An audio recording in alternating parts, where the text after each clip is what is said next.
And this last thing is what the hairstylist told me on the L'Oreal shoot, which I had no idea of. What's up, it's Sierra LaFay. Welcome to my channel. So this is going to be a super quick video because I need to run out of here for a casting. But if you've been following me for a minute, you know I have been such a huge advocate of keratin treatments. And I recently did a shoot with L'Oreal and just learned some new things about keratin that I wasn't aware of. And I just wanted to share some of these things with you all just to be aware of if it's something that you're considering. But don't want to ramble, just want to give you guys some things to consider. Entonces, vamos a empezar. First things first, and I believe that I've mentioned this a couple of times, but a keratin treatment is not for every hair type. And sometimes the only way you can know is by testing a small piece of your hair. And you need to do that whether you are trying to do an at-home keratin or if you're doing that with a professional. Don't let a professional put keratin all over your hair unless they've been doing your hair for years and they really know your hair type to say a keratin will work well for you. But don't just go to a new salon and ask for a keratin treatment, especially for somebody who doesn't really know your hair. And even after you test a small section of your hair, give your hair a few days, a few weeks, a couple of months even, to see how your hair responds, because sometimes you won't see the effects of keratin in your hair until time has elapsed. And although the results with keratin with my hair has been able to enhance the shine,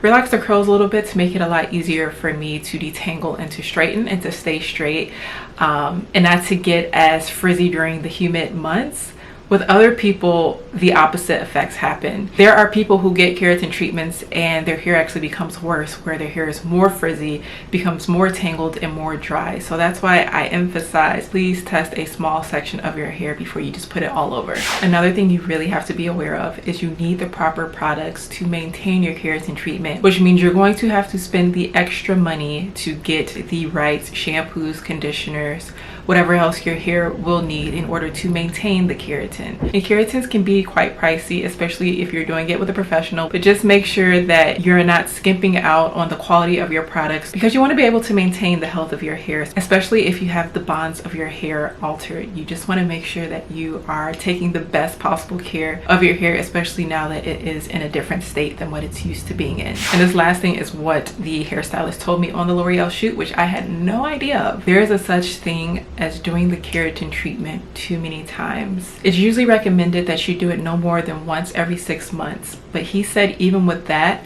after a while your hair can become damaged, because if you do it once every 6 months for years, that can actually cause damage to your hair, and it can revert to becoming really frizzy and dry and hard to manage at that point. And there was a girl on set who was from India.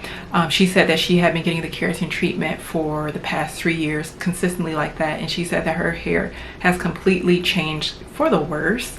And she didn't know why, and he mentioned to her it's exactly because of how often she was getting the keratin, even though she was only getting it about twice a year. He did mention that it's better to use the Japanese hair straightening treatment, which I need to do a lot more research about before I'm telling you guys to do it. But I'm going to try to look into the differences between the two and do an updated video. And if you guys have tried the Japanese hair straightening treatment, let me know what your experience has been in the comment section. But just wanted to make this video really quick of things that you really need to be aware of if you are going to get a keratin treatment, and then how often that you're going to get the treatment in your hair, to make sure that you're not setting yourself back from the healthy hair goals that we are trying to aim towards with this channel. But hope you guys enjoyed this video. Feel free to also let me know if you've had any particular experiences with keratin treatments, whether good or bad. Leave them in the comment section below, and until the next video, ciao.